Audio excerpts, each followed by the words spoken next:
హృదయపూర్వక వందనాలు. మరి దేవుని యొక్క మహాకృపలో మరి యొక్క సేవకుల కూడిక మరియు ఈ యొక్క ఉపవాస కూడిక ఈ రెండు కూడా ఈ రీతిగా రావటం మరి దేవుడు మనకిచ్చినటువంటి గొప్ప భాగ్యం. జగత్ పునాది వేయబడక మునిపే జీవము కలిగినటువంటి దేవుడు తన యొక్క అత్యున్నతమైనటువంటి ప్రణాళికలో తండ్రి అయినటువంటి దేవునిగా, కుమారుడైనటువంటి దేవునిగా, పరిశుద్ధాత్మ దేవునిగా వారు ప్రేమ కలిగి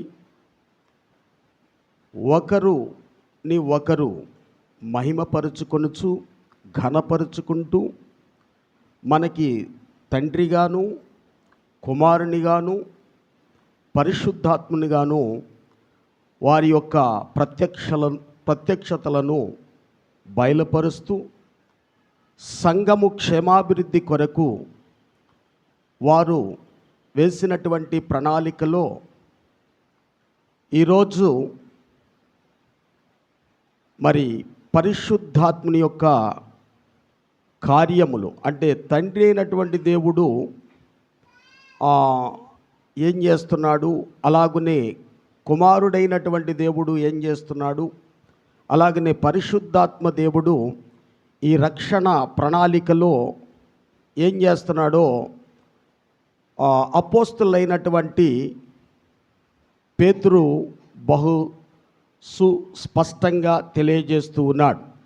మొదటి పేతురు రాసినటువంటి పత్రిక, దయచేసి బైబిల్ ఉన్నటువంటి వారందరూ కూడా మరి తెరచి చూడవలసినదిగా ప్రభువు పేరిట మీకు మనవి చేస్తూ ఉన్నాం.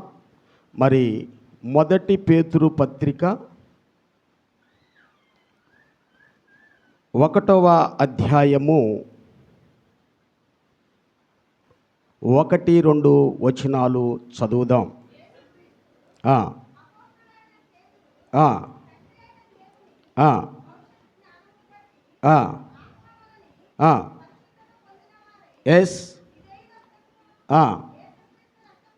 యేసుక్రీస్తు రక్తము వలన ప్రోక్షింపబడుటకును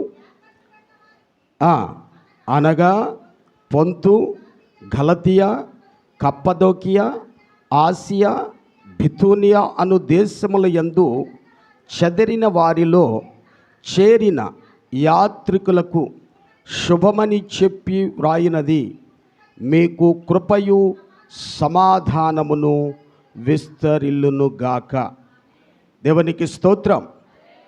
ఇక్కడ మనకి ఇప్పుడు చదవబడినటువంటి ఈ యొక్క వచనముల్లో తండ్రి యొక్క భవిష్యత్తు జ్ఞానం కనబడుతుంది. కుమారుడైనటువంటి యేసుక్రీస్తు ప్రభుల వారి యొక్క రక్త ప్రోక్షణ కనబడుతుంది. అలాగునే మరి పరిశుద్ధాత్మ దేవుడు ఇక్కడ చేయుచున్నటువంటి పని ఏమిటంటే పరిశుద్ధపరుచు వారికి కదా. అక్కడ ఏమని ఉంది? ఆత్మ వలనే పరిశుద్ధత పొందిన వారై విధేయులగుటకును. దేవునికి స్తోత్రం. ఈరోజు పరిశుద్ధాత్మ కార్యములను గురించి ఒక 10 విషయాలు మనం నేర్చుకుందాం. మరి దేవుని యొక్క సన్నిధిలో జాగ్రత్తగా దేవుని యొక్క వాక్యాన్ని చూద్దాం. రాసుకోగలిగినటువంటి వారు రాసుకోనండి. మరి ముఖ్యంగా ఎక్కువగా విశ్వాసులమైనటువంటి మనకిని, సేవకులమైనటువంటి మనకిని ఇవి చాలా శ్రేష్టమైనటువంటి మాటలు. ఇవి సంఘమునకు కూడా క్షేమాభివృద్ధిని కలుగు చేసేటువంటి మాటలు, దేవుని యొక్క జీవపు మాటలు కనుక దీనిలో మనం నేర్చుకోవలసినటువంటి సత్యం చాలా ఉంది. దీన్ని గ్రహించాలి. సో ఇక్కడ గమనించవలసినటువంటి విషయం ఏమిటి అంటే మనము అనేక పర్యాయములు మన ఇంట్లో వాళ్ళనో లేకపోతే బయట వారికో ఏం చేస్తాము అనేటువంటిదంటే, అయ్యా ప్రార్థనలకి రండి, మరి ప్రార్థనకి రమ్మని అనేక పర్యాయాలు పిలుస్తూ ఉంటాం, వారిని బతిమలాడుతూ ఉంటాం. కానీ వారు మన మాట వినరు. చాలా సంవత్సరాల నుండి అడుగుతూ ఉంటాం, కానీ వారు దేవుని సన్నిధికి రారు. ఇక్కడ మనం గమనించవలసినటువంటి విషయం ఏమిటో తెలుసా? ఇంతకీ వారికి అన్నిసార్లు నువ్వు పిలుస్తున్నా కానీ వారు ఎందుకు రావటం లేదు? ఎందుకు దేవుని సన్నిధిలో కూర్చోవటం లేదు? ఎందుకు ప్రభువుని సొంత రక్షకునిగా అంగీకరించలేకపోతున్నారు? గల కారణం ఏమిటి అంటే దానికి ఆన్సర్ ఒక్కటే. ఏమిటి అంటే మనం సచ్చిన వారితో మాట్లాడుతున్నాము. ఎవరితో మాట్లాడుతున్నాం?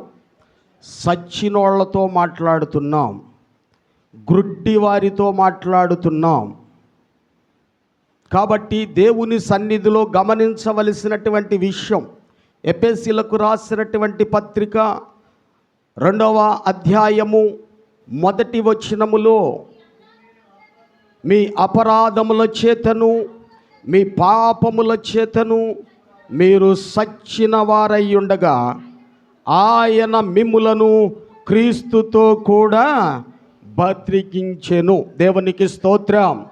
అంటే ఇక్కడ గమనించండి, మనుషుల యొక్క దృష్టిలో వారికి కళ్ళు పని చేస్తున్నాయి, చెవులు పని చేస్తున్నాయి, ఈ యొక్క అవయవాలన్నీ పని చేస్తున్నాయి.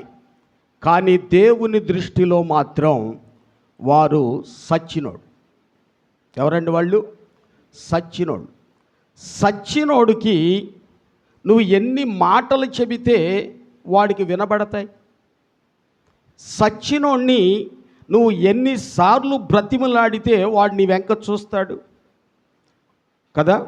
అందుకనే 2 కొరింథీ పత్రిక 4వ అధ్యాయము 4వ వచనములో కూడా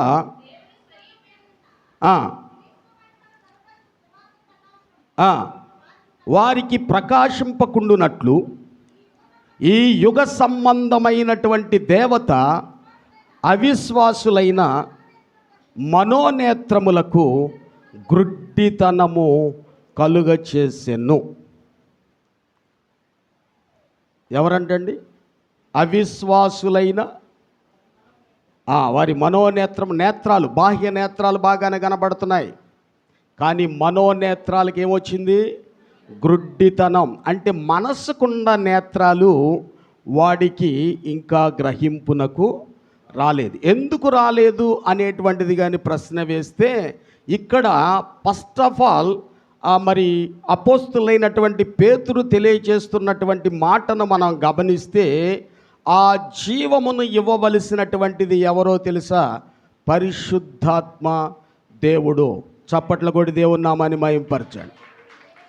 దేవుని సన్నిధిలో ఆ యొక్క సచ్చినటువంటి వానికి ఆ జీవమును ఇవ్వవలసినటువంటి ఆయన ఎవరు అంటే చెప్పండి, పరిశుద్ధాత్మ దేవుడు. దేవునికి స్తోత్రం. కాబట్టి తండ్రి అయినటువంటి దేవుని ప్రణాళికను కుమారుడైనటువంటి యేసుక్రీస్తు అమలుపరిచాడు. ఇప్పుడు వాళ్ళిద్దరి గురించి నేను చెప్పట్లేదు, పరిశుద్ధాత్ముడు చేసే కార్యమును గురించి నేను 10 విషయాలు మీతో మాట్లాడాలనుకుంటున్నాను.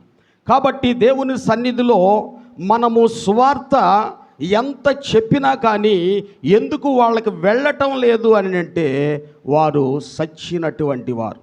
అయితే సువార్త వెళ్ళాలి అంటే నువ్వు చేయాల్సినటువంటి పని, సేవకులమైనటువంటి మనం, విశ్వాసులమైనటువంటి మనం ప్రభు పాదాలు పట్టుకొని కన్నీరు విడిచి, ప్రభువా నశించిపోతున్నటువంటి ఆత్మలు నీ సన్నిధిలో తండ్రి, నశించిన దాన్ని వెతకి రక్షించుటకు నీ కుమారుణ్ణి ఈ లోకమునకు పంపించి నీ యొక్క జగత్ పునాది వేయబడక మునిపే అత్యున్నతమైనటువంటి ప్రణాళికలో నీవు నిర్ణయించబడినటువంటి వారిని, అనగా నిత్య జీవమునకు నిర్ణయించబడినటువంటి వారిని నువ్వు ఏర్పాటు చేసుకున్నటువంటి నీ యొక్క భవిష్యత్తు జ్ఞానములో కృపతో దయతో జ్ఞాపకం చేసుకొని, తండ్రి ఆ జీవమును పంపవా అని నువ్వేం చేయాలో తెలుసా?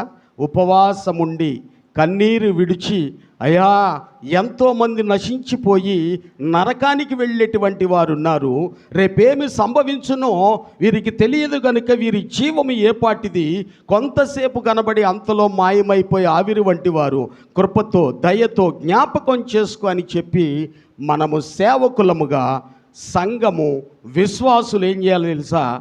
ఏడవాలి. అలా నువ్వు ఏడ్చినప్పుడు అప్పుడు పరిశుద్ధాత్ముడు ఏం చేస్తాడు అనేటువంటిదంటే ఆ వ్యక్తిలోనికి ప్రవేశించి జీవమునిస్తాడు. దేవునికి స్తోత్రం, హల్లెలూయా.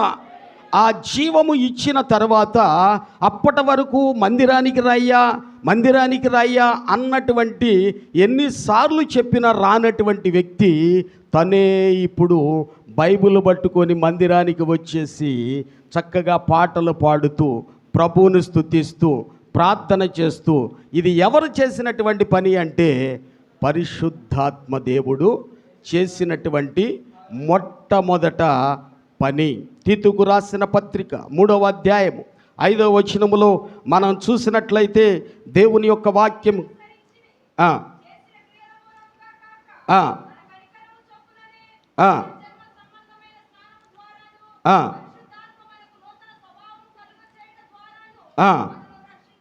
దేవునికి స్తోత్రం.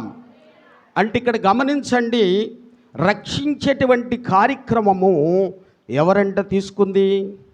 పరిశుద్ధాత్మ దేవుడు నూతన జన్మను ఇచ్చి. ఇక్కడ మీరు గమనించాల్సినటువంటి విషయం ఏంటంటే, అయ్యా నా రక్షణ మొదలైనది మొదలుకొని ఎప్పటి వరకు ఆయన నన్ను కాపాడుతూ నా యొక్క జీవితాన్ని మరి ఆ నిత్యత్వములో ప్రభువుతో ఉండేటువంటి ఆ యొక్క పరిస్థితిని ఎప్పటి వరకు కల్పిస్తాడు అనేటువంటిది కానీ మనం చూస్తే, చూడండి, ఆయన మొదలుపెట్టినటువంటి కార్యం మధ్యలో ఏమీ ఆపడు. ఆయన మధ్యలో ఆపేటువంటి వాడు కాదు. ఒక్కసారి నిన్ను రక్షించటం, నీలోనికి జీవము రావటం మొదలైతే జరిగేటువంటి ఏమిటి అంటే, ప్రకటన గ్రంథం 22వ అధ్యాయము 1 నుండి 4 వచనాలు.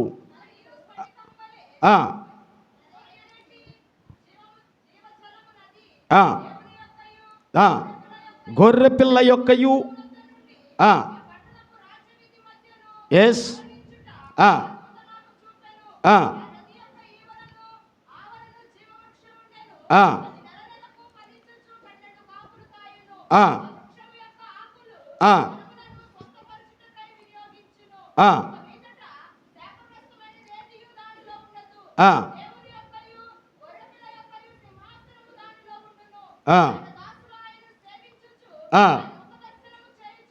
ఇది ఈ పాయింట్ నోట్ చేసుకోండి.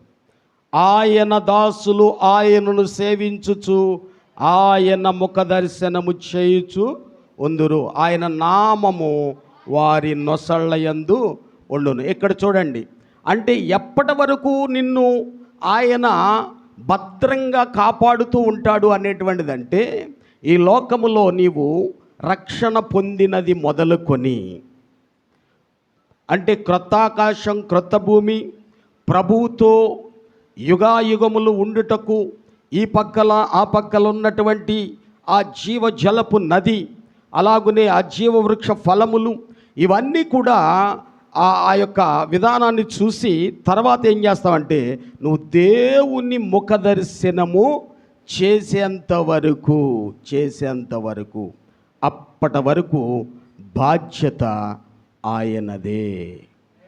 దేవునికి స్తోత్రం చెప్పండి. చప్పట్ల కూడా దేవుని నామాన్ని మహిమపరచండి. హల్లెలూయా. కాబట్టి సువార్త ప్రకటించు వారి యొక్క పాదములు ఎంతో సుందరములు అనేటువంటిది ఎందుకు చెప్పాడు అనేటువంటిది అంటే, నువ్వు సువార్తను నువ్వు ప్రకటించవలసినటువంటి బాధ్యత నీ మీద ఉంది. సువార్త మొట్టమొదట మనకి చాలా స్పష్టంగా అర్థము కావాలి. ఇది అర్థమయ్యింది అనుకుంటున్నాం, కానీ అర్థం కాదనే చెప్పాలి. కాబట్టి దేవుని యొక్క సన్నిధిలో మనం గమనించవలసినటువంటి విషయం ఏమిటి అంటే, ఇప్పుడు నీకు ఆ జీవమునిచ్చి ఆ యొక్క శ్రేష్టమైనటువంటి ఆ ప్రణాళికలో నిన్ను పాలిభాగస్తునిగా చేసి ఆయన చేసేటువంటి పని ఏంటో తెలుసా? ఫస్ట్ నిన్ను లోకము నుండి వేరు చేస్తాడు. లోకం నుండి నిన్నేం చేస్తాడు? వేరు చేస్తాడు. తర్వాత నెక్స్ట్ ప్రభువునకు ప్రతిష్ఠిస్తాడు. రాసుకోండి, ప్రభువునకు ప్రతిష్ఠిస్తాడు. మూడవది ఏం చేస్తాడు అనేటువంటిదంటే, క్రీస్తు స్వారూప్యములోనికి మారుస్తాడు. చూడండి, దేవుని సన్నిధిలో మనం గమనించవలసినటువంటి విషయం ఏంటో తెలుసా? సువార్త యొక్క అల్టిమేట్ గోల్, గురి ఏమిటి అంటే, ప్రతి ఒక్క వ్యక్తి ఒక పాపిని రక్షించి ఏం చెయ్యాలి అనుకుంటున్నాడు అంటే, మొట్టమొదట ఆ వ్యక్తిని వేరు చేసి, ఆ తర్వాత ప్రభువునకు ప్రతిష్ఠించి, తర్వాత క్రీస్తు స్వారూప్యములో మారుస్తూ ఏం చేస్తాడంటే, ఆయన ఎదుట నిర్దోషినిగా, నిరపరాధులుగా, పరిశుద్ధునిగా, ఆయన కృపామహిమకు కీర్తి తెచ్చేటువంటి వారిగా ఆయన నిలువబెట్టేదాకా, బిగినింగ్ నుండి ఎండింగ్ వరకు పరిశుద్ధాత్మ దేవుడు చేసే కార్యము నేను ఇప్పుడు మొట్టమొదటిది మీకు ఒకటి చెప్పాను. ఇకపోతే రెండవది ఏం చేస్తాడు అనేటువంటిది మనం చూస్తే, ఈ పరిశుద్ధాత్మ దేవుడు జాగ్రత్తగా ఒక వ్యక్తిని పట్టుకొని ఆ వ్యక్తిని ఏం చేస్తాడు అనేటువంటిది అంటే, లార్డ్ జీసస్ క్రైస్ట్ యొద్దకు తీసుకొని వెళ్ళి ఆ యేసుక్రీస్తు చేత ఆ యొక్క పరిశుద్ధాత్మలో బాప్టిజము ఇస్తాడు. అర్థమైన వాళ్ళు దేవుని స్తోత్రం చెప్పండి. కాబట్టి దేవుని సన్నిధిలో ఈ పరిశుద్ధాత్మ దేవుడు జాగ్రత్తగా ఆ జీవం ఇచ్చినటువంటి వ్యక్తిని పట్టుకొని ఏం చేస్తున్నాడంటే, యేసుక్రీస్తు ప్రభుల వారి యొద్దకు తీసుకొని వెళ్ళి ఆ వ్యక్తిని ఆయన యొక్క పరిశుద్ధాత్మలో బాప్టిజము ఇస్తాడు. పాస్టర్ గారు, బాప్టిజం ఇచ్చేది పాస్టర్ల మీరు కదా, బాప్టిజం ఇచ్చేది చెప్పండి, పాస్టర్లు అయినటువంటి మీరు కదా, యేసుక్రీస్తు ఇస్తాడంటారేంటి అని ఒకవేళ ఈ విషయం అర్థం కాకపోవచ్చు. దాన్ని వివరిస్తా.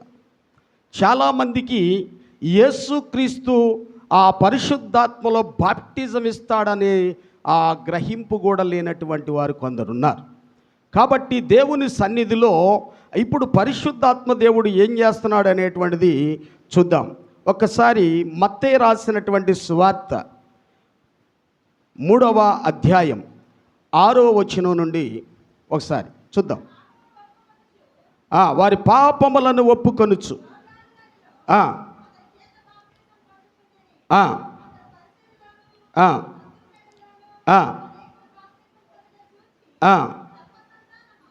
తర్వాత 10వ వచనం కూడా చదువమ్మా. కనుక నరకబడి, చదవండి, ఫాస్ట్గా రీడ్ చేయండి అమ్మా. ఎస్,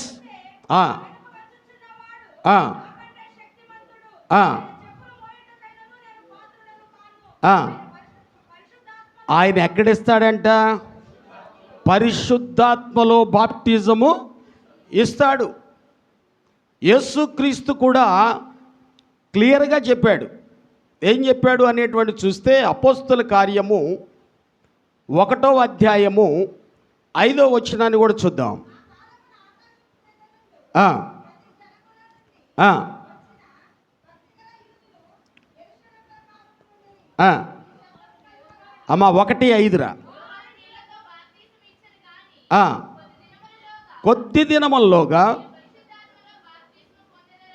అది కొద్ది దినముల్లో మీరేమవుతారు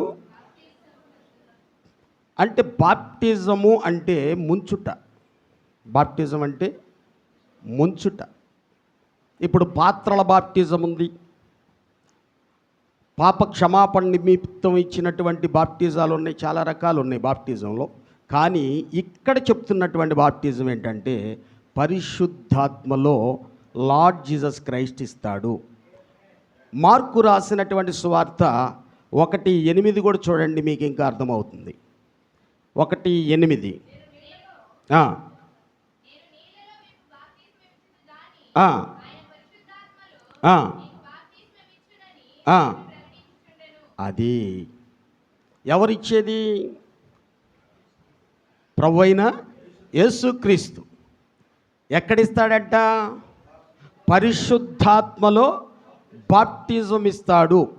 అక్కడ ఇచ్చిన తర్వాతే, క్రీస్తులో ఐక్యం చెయ్యబడిన తర్వాతే ఇదంతా. నేను ఈ 10 పాయింట్లు చెప్తున్నాను చూసారా, ఇది ఈ బాప్టిజము అనేటువంటిది నీకు జీవం ఇచ్చిన తరువాత ఆయన నెక్స్ట్ నిన్ను ఎక్కడికి తీసుకువెళ్తాడంటే బాప్టిజానికి తీసుకొని వెళతాడు.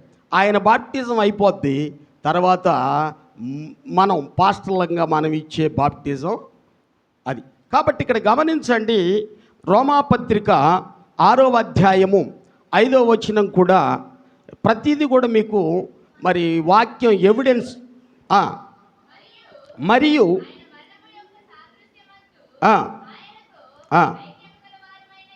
ఎడగొట్ట మాకు రక్ల గ్రామటికల్గా కలిపి చదువు చక్కగా. మరియు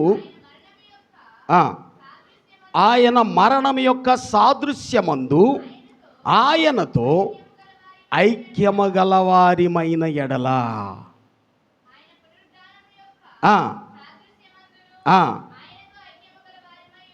అది క్రీస్తులో నిన్ను ఇప్పుడు ఏమవుతున్నావు? పరిశుద్ధాత్ముడు ఏం చేస్తున్నాడు? ఐక్యము చేస్తున్నాడు. అంటే క్రీస్తు శరీరములోనికి మనము వస్తున్నాం. అర్థమవుతుంది కదా మీకు? సంఘము అనే ఆయన శరీరమందు మనల్ని ఏం చేస్తున్నాడు? ఐక్యము చేస్తున్నాడు. సంఘమునకు శిరస్సు క్రీస్తే.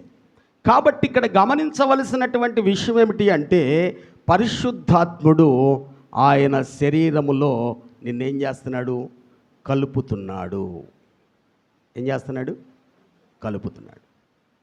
ఆయనతో ఐక్యం అవ్వకపోతే మనకి ఆయనతో పాలు పంపులు లేవు.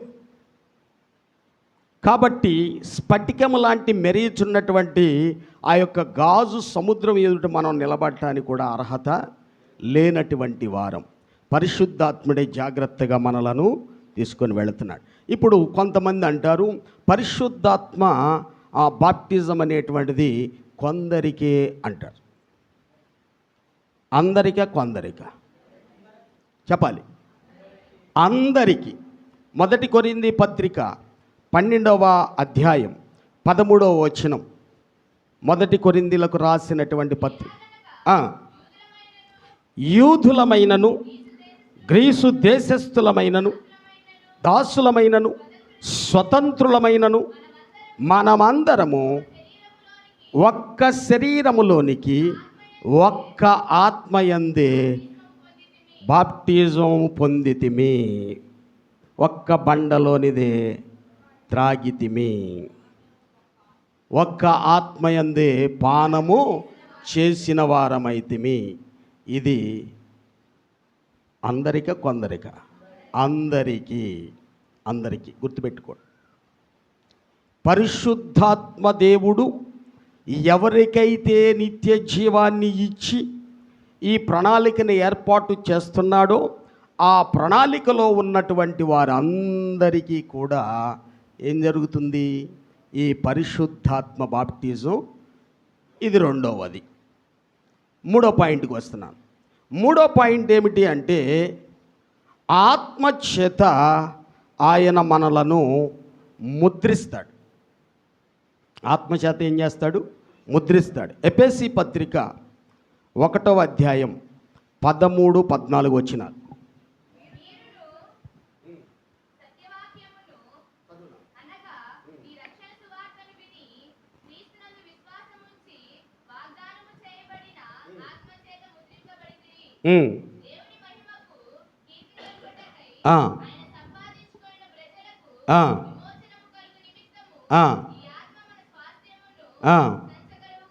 అది అడ్వాన్స్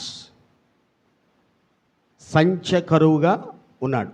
అంటే ముద్ర వేశాడు. ఏం చేశాడు? ముద్ర. ఆ సీలు ఇప్పుడు ఏదన్నా మనం ప్యాకేజీ ఎవరికన్నా పంపుతున్నప్పుడు దానికి సీల్ వేస్తారు కదా. సీలు వేసేటప్పుడు దాన్ని ఎవరు పడితే వాళ్ళు తీయడానికి వీలు లేదు. కాబట్టి ఇప్పుడు పరిశుద్ధాత్మ దేవుడు ఏం చేస్తున్నాడంటే ముద్ర వేస్తున్నాడు. ఈ ముద్ర వేసినప్పుడు నిన్ను చూడగానే ఈ లోకములో ఉన్నటువంటి దుష్ట శక్తులు, అంధకార సంబంధమైనటువంటి చీకటి రాజ్యం ఉందే, ఆ దురాత్మలందరికి కూడా ఏమైందో తెలుసా? ఐడెంటిఫై అయిపోద్ది. ఒరే బాబు, ఈ వ్యక్తిని మనం టచ్ చేయకూడదు అని చెప్పి వారికి ఏమవుతుంది? అందుకని మనం ఎక్కడికి వెళ్తాం? మీకు ఒక రిఫరెన్స్ చూపిస్తాను. కొలస్సీ 1:13 చదవండి. కొలస్సీ 1:13. కొలస్సీలకు రాసినటువంటి పత్రిక 1వ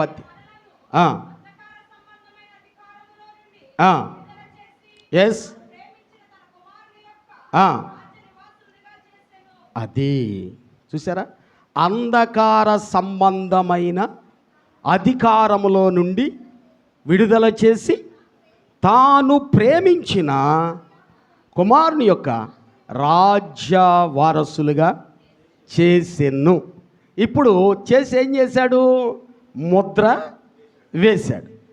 ఈ ముద్ర ఏ చీకటి శక్తులకు కానీ దురాత్మలకు కానీ సాతానుకు కూడా తీసేటువంటి అధికారం లేదు. కాబట్టి దేవుని సన్నిధిలో గుర్తించుకోనండి, ఆయన ముద్ర వేసి ఈ ముద్ర ఎప్పటి వరకు ఉంటుంది అనేటువంటి చూస్తే ఎఫెసీలకు రాసినటువంటి పత్రిక 4వ అధ్యాయము 30వ వచనాన్ని ఒకసారి చూద్దాం. ఎఫెసీలకు దేవుని పరిశుద్ధాత్మను దుఃఖపరచుకుడి, విమోచన దినము వరకు. అదండి, విమోచన దినము వరకు. అంటే విమోచన దినం వరకు అంటే ఎప్పటి వరకుది? చూడండి, 2 కొరింథీలకు రాసినటువంటి పత్రిక 1:21 కూడా చదువుదాం, దాన్ని వివరిస్తాను. 2 కొరింథీ 1:21.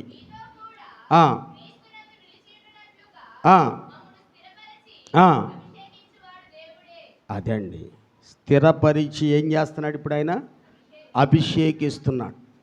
ఇక్కడ ఒక విషయాన్ని మీరు జ్ఞాపకం చేసుకోవాలి.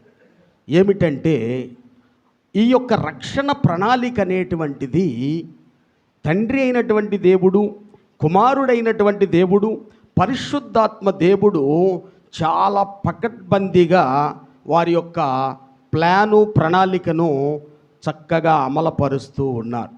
నేనే నమ్ముకున్నా, నేనే విశ్వాసం ఉంచా, నేనే వస్తున్నా, నేనే ఇస్తున్నా. నువ్వేమి నమ్ముకోవట్లా. ఏం చేస్తున్నాడు? పరిశుద్ధాత్మ దేవుడు లోకమును ఏం చేస్తున్నాడు? పాపమును గూర్చి, తీర్పును గూర్చి ఒప్పింప చేసి నీకు విశ్వాసాన్ని, నమ్మికను పుట్టించి ఆ నిత్య జీవం నీకు ఇచ్చిన కారణం చేత నీకు అది దక్కింది. నేనేనండి నమ్ముకున్నాను. నో, మన ప్రమేయం ఏమీ లేదు.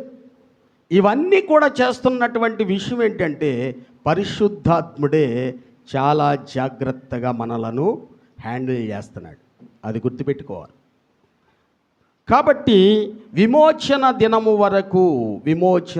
వరకు అంటే నీవు ఈ లోకములో ఉన్నంత కాలం ఉంటావు.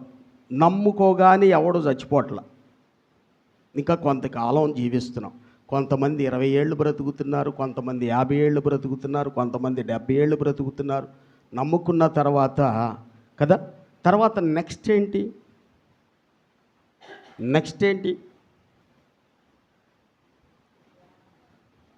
అదైన తర్వాత ఒక్క విషయాన్ని మీరు జ్ఞాపకం చేసుకోండి. యేసు క్రీస్తుని లేపినటువంటి ఆ ఆత్మే మనల్ని కూడా లేపుతాడు. చప్పట్ల కొట్టి దేవుని నామాన్ని మహింపరచండి. హల్లెలూయా. కాబట్టి దేవుని సన్నిధిలో గమనించండి, ఇది 3వ పాయింట్. 4వది చెప్తాను. 4వది ఏమిటంటే, కుమారులు కుమార్తెలుగా ఆయన మనలను చేస్తున్నాడు. దేవుని కుమారులు దేవుని కుమార్తెలుగా చేస్తున్నాడు. రోమీలకు రాసినటువంటి పత్రిక 8వ అధ్యాయము 14వ వచనం నుండి 16వ వచనం వరకు.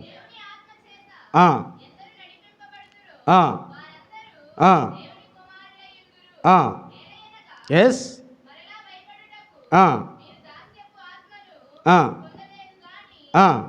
దత్తపుత్రాత్మను పొందితిరి. Adopted son. అర్థమవుతుందా? అమ్మో, ఇది చేస్తే దేవుడు నన్ను శిక్షిస్తాడేమో, అది చేస్తే నన్ను నరకానికి పంపిస్తాడేమో, ఆ భయం నీకు అవసరం లేదు. ఎందుకు అంటే మీరు పొందినటువంటి ఆత్మ, చెప్పండి, దాస్యపు ఆత్మ కాదు, దత్తపుత్రాత్మ. నిన్ను కుమారునిగా కుమార్తెగా ఆయన స్వీకరించుకున్నాడు. ఆయన ఆస్తి అంతటికి కూడా నువ్వెవరవో తెలుసా? వారసుడివి, వారసురాలివి. అందుకని అంటాడు, ఈ 17వ వచనం కూడా చదివితే మీకు అర్థమైద్ది.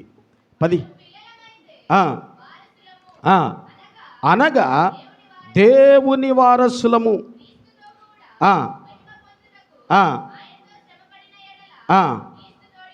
అది క్రీస్తుతోటి వారసులం.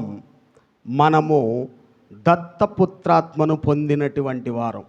భయపడుటకు మనం పిరికాత్మను పొందిన వారము కాదు. అందుకని అబ్బా తండ్రి అని తండ్రి అయినటువంటి దేవుణ్ణి, కుమారునైనటువంటి దేవుణ్ణి, పరిశుద్ధాత్మ దేవుణ్ణి మనం ఏం చేస్తున్నామంటే ఆరాధిస్తున్నాం.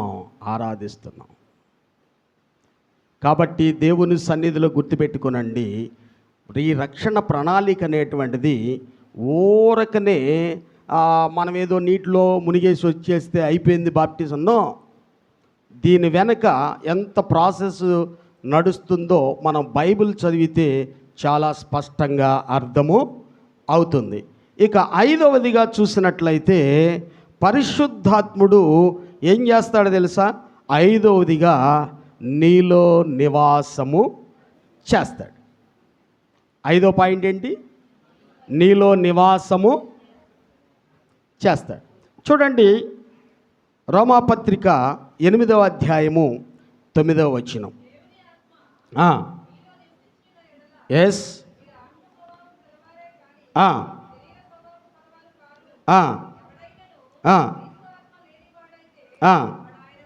ఇప్పుడు మీకు ఆత్మ స్వభావము ఎక్కడి నుండి వచ్చింది? దేవుని ఆత్మ మీలో నివాసము చేయుటను బట్టి. మిగతా వాళ్ళందరికీ లేనటువంటి ధన్యత మనకెందుకు వచ్చింది అనేటువంటిది మనం పరిశీలన చేస్తే పరిశుద్ధాత్ముడు మనలో నివాసము చేస్తున్నాడు. అలాగనే 1 కొరింథీ పత్రిక 3:16లో కూడా మీరు దేవుని ఆలయమై ఉన్నారనియు దేవుని ఆత్మ మీలో నివసించుచున్నాడనియు మీరు ఎరుగరా కదండి. కాబట్టి మనలో దేవుని యొక్క ఆత్మ ఉన్నది అనేటువంటి ఆ స్పర్శ లేకపోతే ఆ యొక్క స్పృహ అనేటువంటిది ఖచ్చితంగా మనకి ఉండాలి. ఇవి తెలియకపోతే, నీవు దేవుని యొక్క ప్రణాళికను గురించి నువ్వు అర్థం చేసుకోకపోతే దినదినము భయపడుతూ బ్రతకవలసిందే. సంతోషంతో ఆనందంతో ప్రభు ఇంత గొప్ప కృపను నాకు ఇచ్చాడు, ప్రభువా ఎందరికో లేనటువంటి భాగ్యం నాకు ఇచ్చావని చెప్పి నువ్వేం చేస్తావో తెలుసా? ఎవరైతే నశించిపోతున్నారో వారి పట్ల నువ్వు భారం కలిగి ఏం చేస్తావో తెలుసా? నువ్వు ప్రార్థన చేస్తావు. నీలో స్వార్థం అనేటువంటిది ఉండదు. ఎవడెటు పోతే నాకెందుకులే అనుకో. ఎందుకంటే దేవుని యొక్క ఆత్మ నీలో నివాసం చేస్తున్న కారణం చేత. అలా మొదటి కొరింథీ పత్రిక 6:19 కూడా ఒక మాట చెప్తాడు. 6:19 ఎస్, అదండి, మీలో ఉన్న పరిశుద్ధాత్మకు ఆలయమై ఉన్నదని ఎరుగరా? మీరు మీ సొత్తు కారు, విలువ పెట్టి కొనబడిన వారు గనుక మీ దేహముతో దేవుణ్ణి ఏం చేయాలంట? మహిమపరచాలి. నిద్ర వస్తుందా?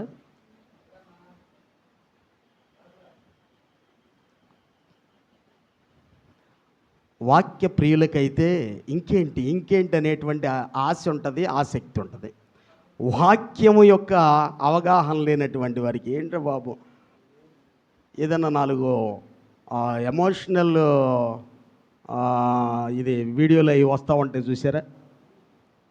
అమ్మా, దేవుడు నిన్ను చూస్తున్నాడు, నీ దుఃఖాలు చూస్తున్నాడు, నీ కన్నీటిని చూస్తున్నాడు, నీ అప్పులు ఎంత ఉందో చూస్తున్నాడు, నిన్ను నీ పిల్లలు పట్టించుకోలేదా, నీ భర్త నిన్ను పట్టించుకోవట్లేదా, తెచ్చిన డబ్బులన్నీ తాగుడికి దీనికి అలవాటు పడిపోయారు. క్రైస్తవ లోకం దీనికి అలవాటు పడిపోయి ఆ మాటలే రుచిగా ఉంటున్నాయి, కానీ ఇవి అర్థం కావట్లా. దేవుని యొక్క ప్రణాళిక ఏంటి, అసలు మన పట్ల ఆయన ఎంత శ్రద్ధ తీసుకున్నాడు, అసలు ఎక్కడ ఉంచాలనుకుంటున్నాడు, నేను నమ్ముకున్నటువంటి దానికి అసలు ఏంటి అనేటువంటి అబ్బే.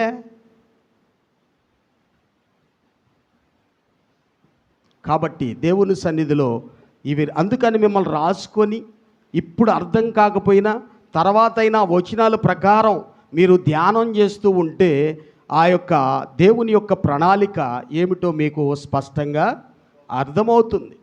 కాబట్టి 5వదిగా ఏం చేస్తున్నాడు? మీ దేహముతో, చెప్పండి, దేహముతో. యేసుక్రీస్తు శరీరధారిగా ఉన్న రోజుల్లో కూడా 2 గొప్పవని చెప్పాడు. ఏంటివి? 2 గొప్పవి. ఆహారం కంటే ప్రాణం కదా. ఏం చెప్పాడు? వస్త్రము కంటే దేహము గొప్పది, ఆహారం కంటే ప్రాణం గొప్పది. గొప్ప వాటిని నీకు ఇస్తే గొప్పవాడైనటువంటి దేవుణ్ణి మహిమపరచటానికి నీకు ఏముంది? ఉందా? గ్రహింపు ఉందా? ఏం తిందామా, ఏం త్రాగుదామా, ఏం ధరించుకుందామా? అన్ని జనులకి మనకి తేడా ఏముంది కదా. కాబట్టి దేవుని సన్నిధిలో ప్రభు చెప్పాడు, నేను నీకు 2 గొప్పవి ఇచ్చాను. ఏమిటంటే, 1 దేహం, 2 ప్రాణం. ఈ ప్రాణముతో ప్రభువుని నువ్వేం చేయాలి? ఘనపరచాలి. దేహముతో దేవుణ్ణి మహిమపరచాలి. ఇది అర్థమైనటువంటి, ఇది ఎవరికి చెప్తున్నాడంటే, మూలవాక్యానికి వద్దాం. ఎవరికి చెప్తున్నాడు అనేటువంటిది మీకు ఎవరికి చెప్తున్నాడు అనగా, పొంతు, గలతీయ, కప్పదోసియా, ఆసియా, బితునియా అను దేశముల యందు చెదరిపోయిన వారిలో చేరిన యాత్రికులకు శుభమని చెప్పిన. ఇప్పుడు ఒక విషయాన్ని మీకు చెప్తాను, వినండి.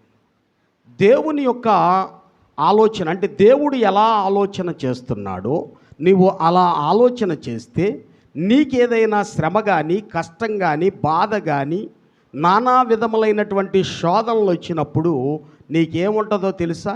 హ్యాపీ ఉంటుంది, సంతోషం ఉంటుంది. అది నీ దగ్గర లేదు అంటే ఇంకా దేవుని గూర్చినటువంటి అవగాహన నీకేమీ లేదు. ఆ నామమును భరించుటకు చెప్పండి.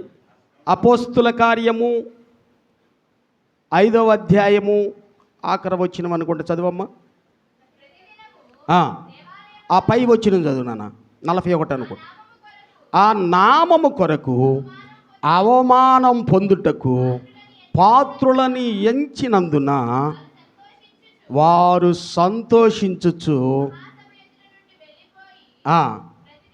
ఎస్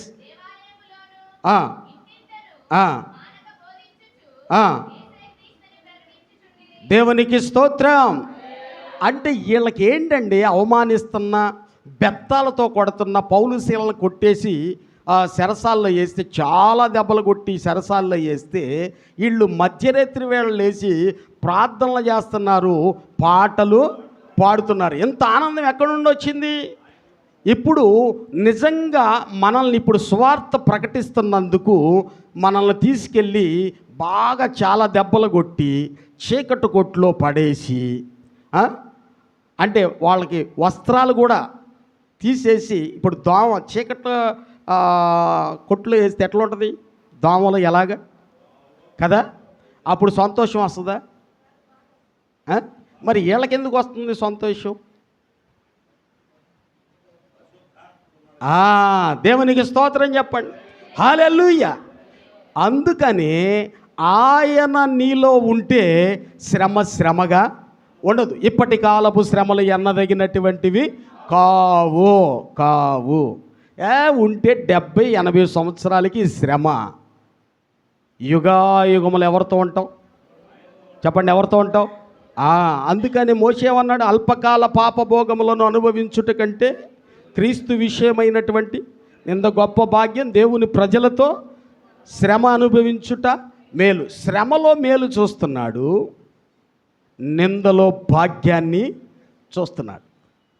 ఆయన ఉంటే మన ఆలోచన విధానం అలా ఉంటుంది. అలా లేకపోతే ఎట్లాగుంటుంది అనేటువంటిది అంటే, లోకములో ఉన్నటువంటి వారు ఎలా ఆలోచన చేస్తారో నువ్వు అలాగనే ఆలోచన చేస్తావు.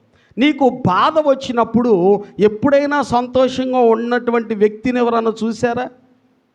ఈ బాధలు మాకు వచ్చినందుకు మాకు చాలా సంతోషంగా ఉందండి అన్న వాళ్ళని ఎవరైనా చెప్పారా? కదా.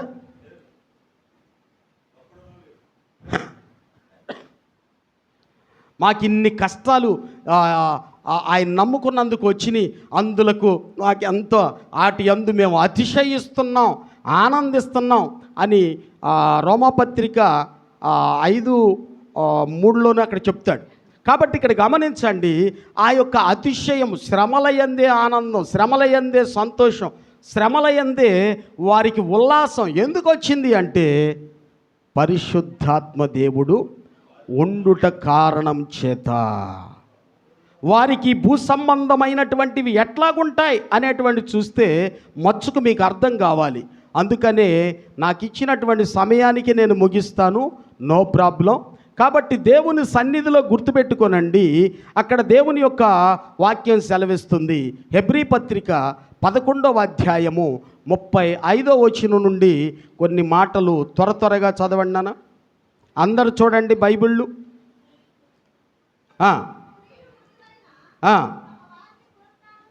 ఎస్,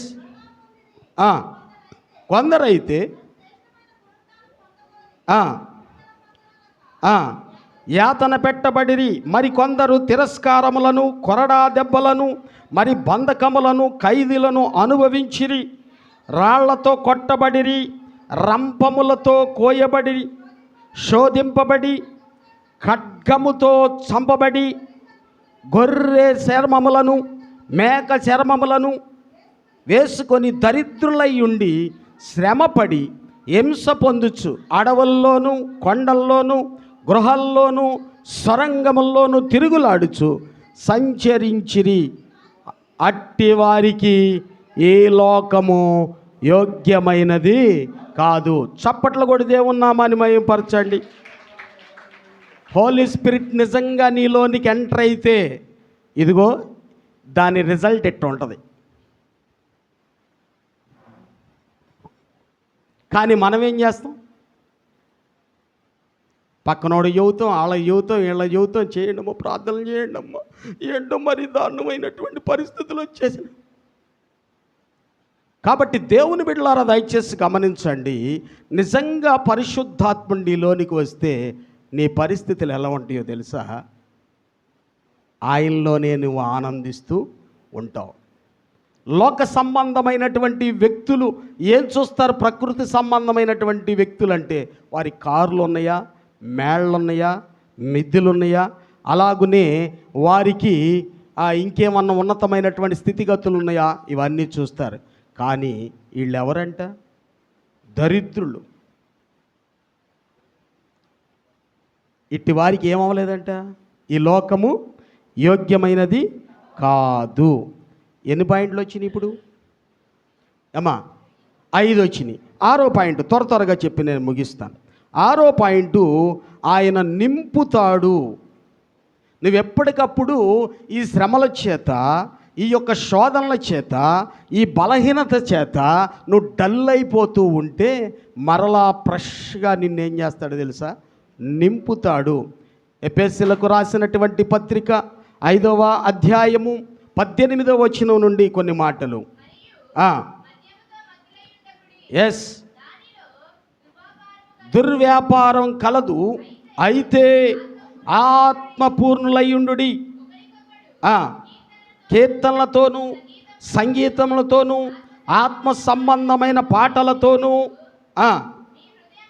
మీ హృదయములలో ప్రభువుని గూర్చి పాడుచు కీర్తించుచు మన ప్రభువైన యేసుక్రీస్తు పేరట సమస్తమును గూర్చి తండ్రి అయిన దేవునికి ఎల్లప్పుడూ కృతజ్ఞతాస్తుతులు చెల్లించుడి. ఇప్పుడు మనం అందరం కూడుకుంది అందుకేగా.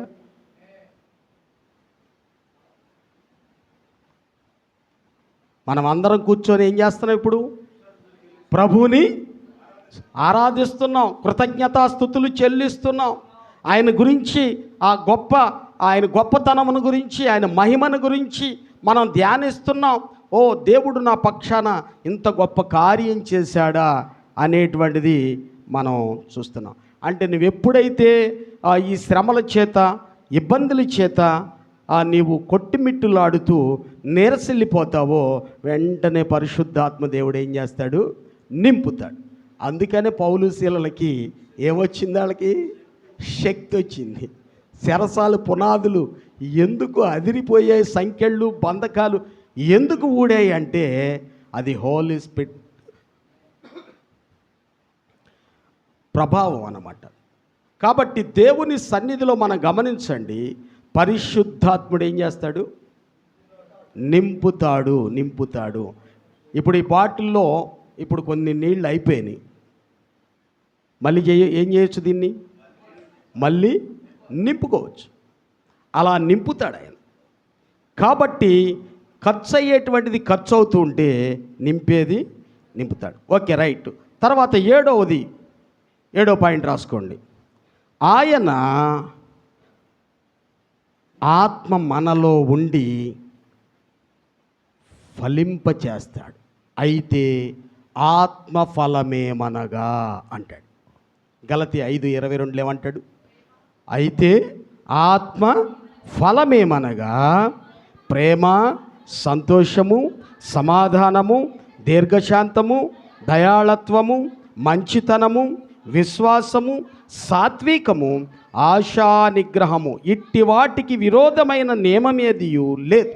క్రీస్తు యేసు సంబంధులు శరీరమును దాని ఇచ్ఛలతోనూ దురాశలతోనూ సిలువ వేసి ఉన్నారు. అర్థమవుతుందా మీకు? క్రీస్తుతో కూడా పౌలు ఏమన్నాడు? నేను క్రీస్తుతో కూడా సిలువ వేయబడి ఉన్నాను. అంటే శరీరము దాని యొక్క ఇష్టం. చెప్పండి, శరీరము దాని యొక్క ఇష్టం ఏం చేయాలి? ఇప్పుడు సిలువ వేయాలి. అందుకని పౌలు అన్నాడు, నేను క్రీస్తుతో కూడా సిలువ వేయబడి ఉన్నాను. ఇక జీవించువాడని నేను కాదు, క్రీస్తే నా యందు జీవించుచున్నాడు. దేవునికి స్తోత్రం. కాబట్టి ఇది 7వ పాయింట్. నీవు దేవుని యొక్క మార్గం అంటే రక్షణలో ఉన్నటువంటి వ్యక్తి 1 బై 1 ఆ యొక్క పరిశుద్ధాత్మ దేవుడు నిన్ను అది ఎక్కడ దాకా తీసుకువెళ్తాడు అంటే, ఇందాక మనం ప్రకటన గ్రంథం 22లో ఉన్నాయి కదా, అక్కడ దాకా, అక్కడికి వచ్చి ఎండ్ చేస్తాను. Okay, right. తర్వాత మరి 8వ పాయింట్ తర్వాత నెక్స్ట్ ఏం చేస్తాడంటే, ఆయన కృపావరాలు కూడా ఇస్తాడు. కొంతమంది అంటారు ఆత్మ ఫలం ఉంటే చాలు, వరాలు లేకపోయినా పర్వాలేదు అంటారు. కొన్ని బోధలు వింటున్నాం, వరాలు ఉండాలి, ఫలము ఉండాలి. మీకు అర్థమవుతుందని చెప్పి ఇప్పుడు ఒక 4 అంతస్తులు ఓన్లీ స్లాబులే వేసి వదిలేశారు. 10 సంవత్సరాల తర్వాత చూసాం, అది నివాస యోగ్యంగా ఉంటుందా? 20 సంవత్సరాల తర్వాత అయినా ఏమీ ఉపయోగం లేదు. అలాగనే దేవుని సన్నిధిలో ఆయన కృపావరాలు ఇచ్చేది ఎందుకు అనేటువంటిదంటే సంఘక్షేమాభివృద్ధి. ఇక్కడున్నటువంటి మీలో అందరికీ ఏదో ఒక వరము ఖచ్చితంగా ఉంటుంది. దేవునికి స్తోత్రం. ఉంది లేదని నువ్వు అనుకోవద్దు. కొంతమందికి వారి సామర్థ్యమును బట్టి, వారి యొక్క వ్యక్తిత్వమును బట్టి, వారి యొక్క గుణగణాలను బట్టి పరిశుద్ధాత్మ దేవుడు ఏం చేస్తాడు తెలుసా? పంచి ఇస్తాడు. పంచి ఇచ్చేది ఆయన. చూద్దాం అన్నమాట. 1 కొరింథీ పత్రిక 12వ అధ్యాయము 4వ వచనం నుండి చూస్తే,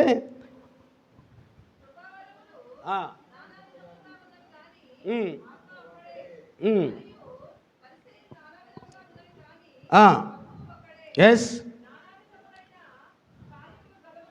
ఎస్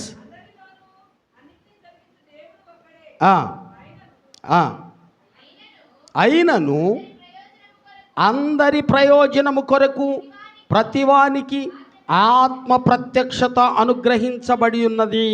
ఏలయనగా ఒకనికి ఆత్మ మూలంగా బుద్ధి వాక్యమును, మరి ఒకనికి ఆత్మ వలనే విశ్వాసమును,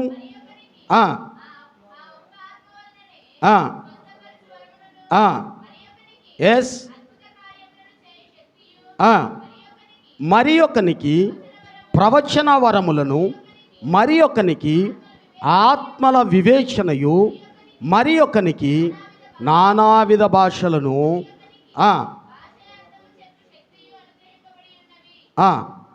అయినను వీటన్నిటినీ ఆ ఆత్మ ఒక్కడే తన చిత్తము చొప్పున ప్రతివానికి ప్రత్యేకముగా పంచి ఇచ్చుచు కార్యసిద్ధి కలుగు చేయుచున్నాడు. ఇక్కడ మీలో ఉన్నటువంటి ఇక్కడ పాస్టర్స్ ఉన్నారు కదా, ఇప్పుడు ఏ వరం ఉందో మీకు చెప్తాను నేను. మీకు ఏ వరం ఉందంటే, పాస్టర్సు వారు ఎవరైతే సంఘాలు నడిపిస్తూ ఉన్నటువంటి వారు ఉన్నారో వారు ఏం చేస్తున్నారు? వాక్యము బోధించే వరము ఉందా లేదా? ఆ వరం ఉండబట్టే కదా సంఘానికి మీరు దేవుని గూర్చినటువంటి అనుభవ జ్ఞానాన్ని తెలియజేస్తున్నారు. కొంతమందికి స్వస్థత వరం, కొంతమందికి ప్రవచన వరం, కొంతమందికి భాషల వరం, కొంతమందికి అద్భుతములు, ఇవన్నీ ఉన్నాయి. ప్రజెంట్ కూడా ఇంకా ఉంటాయి.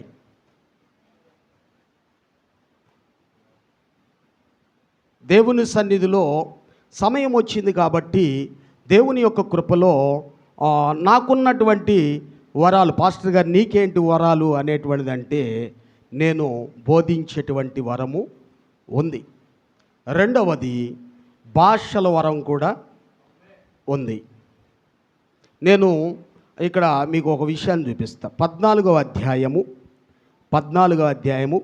1 కొరింథీ 14వ అధ్యాయము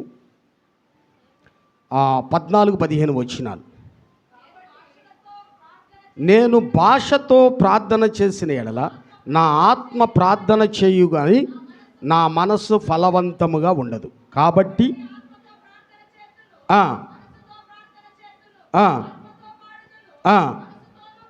దేవునికి స్తోత్రం. ఈ రెండు నేను చేయగలను. ప్రభు నాకు ఇచ్చినటువంటి తలంతు, కానీ అది ఎక్కడ వినియోగించాలో అక్కడే వినియోగిస్తా. ఇంకా మీరు ఒకవేళ దేవుని సన్నిధిలో ఆయన స్వస్థత వరం కూడా, అంటే నేను ఎక్కడ కూడా నాకు అది ఉందని చెప్పను, దాన్ని వాడుతూ ఉంటా అంతే. వరాన్ని ఏం చేయాలో తెలుసా? వాడాలి. ఆ వ్యక్తుల్ని ఏం చేస్తాడు అంటే నీ ముందుకి తీసుకొని వస్తాడు. తీసుకువచ్చినప్పుడు ఇది ఆయన సంఘ క్షేమాభివృద్ధి కొరకు అనుకున్నప్పుడు ఆయన ఏం చేస్తాడు తెలుసా? కార్యము చేస్తాడు.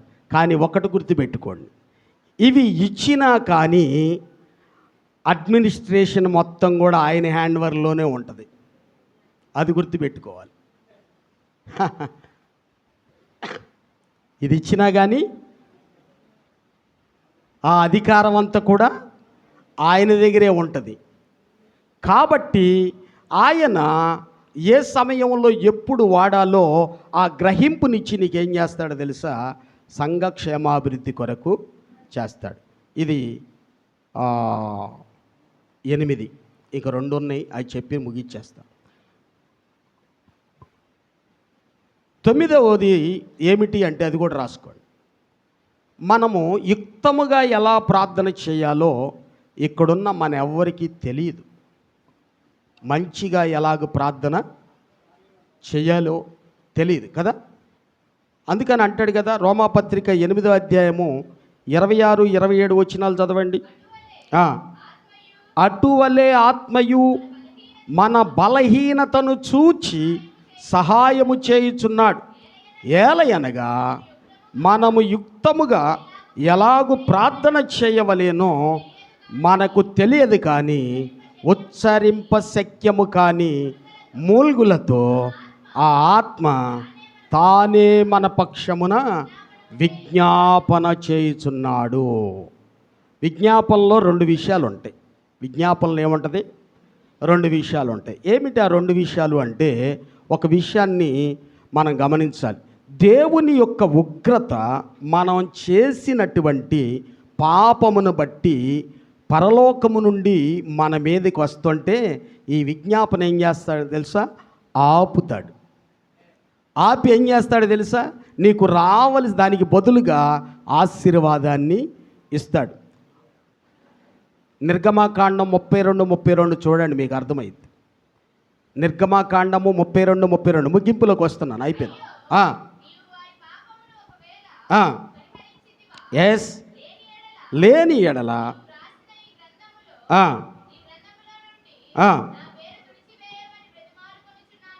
అది మోషే ఏం చేస్తున్నాడు? విజ్ఞాపన చేస్తున్నాడు. అయ్యా, వీళ్ళ మీదకి నువ్వు ఆ శాపాన్ని, ఆ పాపాన్ని పంపితే ఏమైపోతారు వీళ్ళు, కాబట్టి దాన్ని ఆపు. దాన్ని ఆపని పక్షంలో ఆ జీవగ్రంథంలో నా పేరు తీసేయి. మోషే ప్రార్థన ఆలకించి దేవుడు ఏం చేశాడు? ఆపాడా లేదా? ఇది ఎన్నోది? 9వది. ఇక 10వది చెప్పి ఇక నేను క్లోజ్ చేస్తా. అమ్మయ్యా, రైట్. 10వది ఏమిటి అంటే, ఇప్పుడు చాలామంది పరలోకంలో మనం అందరం ఎట్లా ఉంటాం? పరలోకంలో ఎలా ఉంటాం? కొంతమంది ఏమంటున్నారంటే ఆత్మలుగానే అక్కడ ఉంటాము అనుకుంటున్నారు. ఒక విషయం చెప్పనా, సత్యం చెప్పనా? యేసుక్రీస్తు ఒక్కసారి ఈ భూమి మీదకి రావటానికి రక్తమాంసముల్లో పాలివాడైన కారణం చేత ఆ తర్వాత నెక్స్ట్ ఏం జరిగిందో తెలుసా?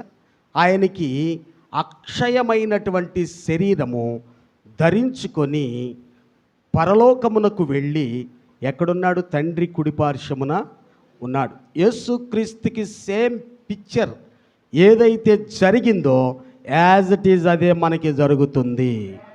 దేవునికి స్తోత్రం. అందుకని చూడండి, రోమా పత్రిక 8:11, రోమీలకు రాసినటువంటి పత్రికే.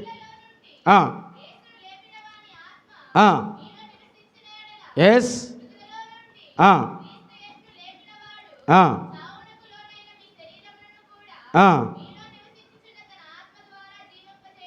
అదే చూసారా, చావునకు లోనైన అంటే మొట్టమొదట ఒక మరణము నుండి మనం ఏమయ్యామో తెలుసా, బయటకు వచ్చాం. అంటే అపరాధముల చేత పాపముల చేత సచ్చినటువంటి స్థితి నుండి బయటికి తీసుకొచ్చాడు.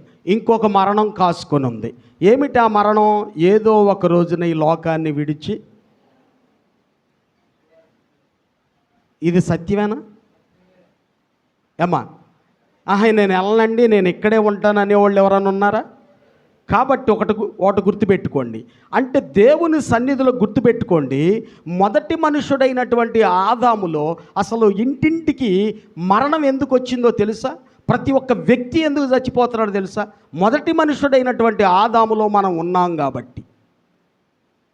ఇప్పుడు తర్వాత మనల్ని ఎక్కడ తీసుకెళ్ళాడు? కడపటి ఆదామనబడుతున్నటువంటి యేసుక్రీస్తులో మనలను ఐక్యము చేశాడు. అర్థమవుతుందా? ఇప్పుడు ఆ మరణం ఉంది అని నువ్వు నమ్ముతున్నావు కదా, నమ్మినా నమ్మకపోయినా అది సత్యమే కదా. పుట్టినోళ్ళందరూ చచ్చిపోవాల్సిందే కదా, సమాధికి వెళ్ళాల్సిందే కదా.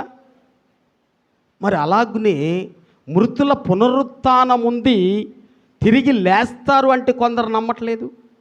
ఎవిడెన్స్ మీకు ఉంది కదా, ఉందా లేదా? ఉందా? యేసుక్రీస్తుకి యాజ్ ఇట్ ఈజ్గా ఏదైతే జరిగిందో అది మనకి జరుగుతుంది. తర్వాత ఇప్పుడు యేసుక్రీస్తుకి పరిశుద్ధాత్మునికి ఉన్నటువంటి ఆ సంబంధం ఏంటో, యేసుక్రీస్తుకి పరిశుద్ధాత్మునికి ఉన్న సంబంధం ఏంటి? పరిశుద్ధాత్ముడు నీ మీదకి వచ్చును, సర్వోన్నతుని శక్తి నిన్ను కమ్ముకొనును. ఈ లోకానికి రావటానికి యేసుక్రీస్తు ఎవరి ద్వారా వచ్చాడు? పరిశుద్ధాత్ముని ద్వారాగా వచ్చాడు. అలాగనే యేసుక్రీస్తు మృతుల్లో నుండి ఎవరి ద్వారా లేపబడ్డాడు? పరిశుద్ధాత్ముని ద్వారా లేపబడ్డాడు. అర్థమవుతుంది కదా మీకు? సేమ్ యేసుక్రీస్తుకి ఏదైతే జరిగిందో మనకు కూడా అట్లాగే జరుగుతుంది కదా. ఫస్ట్ నిన్ను పరిశుద్ధాత్మలో నీకేం చేశాడు? జీవమునిచ్చి నిన్ను ఆ మరణ స్థితి నుండి బయటికి తెచ్చాడు కదా. బయటికి తెచ్చిన తర్వాత నిత్య జీవాన్ని నీకు ఇచ్చి ఆ యొక్క రెజరెక్షన్ పవర్ అంటే పునరుత్థానం యొక్క ఆ విధానంలో నిన్ను మరలా ఏం చేస్తున్నాడు? నీ యొక్క ఇప్పుడు మన యొక్క బాడీ సమాధి అయిపోయి దేనికి దానికి మట్టికి మట్టి, దుమ్ముకు దుమ్ము, ధూళికి ధూళి అయిపోయింది అనుకో, ఆ డిఎన్ఏని అన్నిటినీ జాగ్రత్తగా పట్టుకొని ఆయన బయటికి తీసుకొచ్చి వితిన్ సెకండ్స్లో, రెప్పపాటులో ఈ క్షయమైనటువంటి శరీరం అక్షయతను ధరిస్తుంది. ఈ శరీరానికి ఏమి లేదు, ఇప్పుడు నాశనము లేదు, మరణం అనేటువంటిది లేదు. కాబట్టి యేసుక్రీస్తుకి ఎట్లయితే జరిగిందో అలాగనే మనకు కూడా జరుగుతుంది. అప్పుడు ఎక్కడ ఉంటాం తెలుసా? క్రొత్త ఆకాశం క్రొత్త భూమిలో ఉంటాం.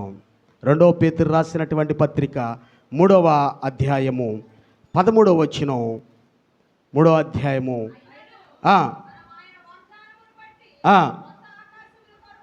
క్రొత్త ఆకాశము కొరకును క్రొత్త భూమి కొరకును కనిపెట్టుచున్నాము, వాటి యందు నీతి నివసించును. నువ్వు పాపం రవ్వంత, సూది మొనంత చూద్దామన్నా కానీ అందులో నీకు కనబడదు, ఉండదు. ఇప్పుడు దేవుని సన్నిధిలో సృష్టికి మనకి ఏమైపోయింది? విరోధం వచ్చిందా లేదా? సునామీ వస్తుంది, కొన్ని వేల మందిని, భూకంపం వస్తుంది. సృష్టికి మనకి సమాధానం ఏముందా? తన కుమారుని ద్వారాగా ఈ సృష్టిని, ఈ లోకములో ఉన్నటువంటి దాన్ని ఏం చేస్తున్నాం? సమాధానపరుచుకొని నీతి నివసిస్తుంది. క్రొత్త ఆకాశం, క్రొత్త భూమిలో మనం ఉంటాం. ఈ రక్షణ ప్రణాళిక, ఈ 10 కార్యాలు ఆయన చేసి నిన్ను నిత్యత్వములో ఆయనతో కూడా ఉండేదాకా ఏమీ విడిచిపెట్టడు. అందుకని ఇంత గొప్ప రక్షణను నిర్లక్ష్యం చేసిన ఎడల ఎలాగూ తప్పించుకుందాం. పరిశుద్ధంగా, యథార్థంగా, ఇందాక మొదట్లో దైవజనులు మనము నమ్మదగినటువంటి వారమైనప్పటికీ మన దేవుడు నమ్మదగినటువంటి వాడు. సో మనం గమనించవలసినటువంటి విషయం, ఈ గొప్ప భాగ్యం మనకిచ్చి ఏం చేశాడు తెలుసా? ఈ రకమైనటువంటి ప్రణాళికను ఏర్పాటు చేశాడు. ఇక అప్పుడు భూలోకములో ఉన్నటువంటి నేత్రాశ, శరీరాశ, జీవపు డంబం, దీని మీద మనసు వెళుతుందా? రాత్రి మీకు చెప్పా, పాపం స్వభావం ఏంటో, లోకం యొక్క స్థితి ఏంటో ఇవి స్పష్టంగా నీకు అర్థమవుతాయి. అప్పుడు వాటిని ఆత్మచేత శరీర క్రియలు చంపుతాయి. చిన్న ప్రార్థన చేస్తాను, తల్ల వంచండి.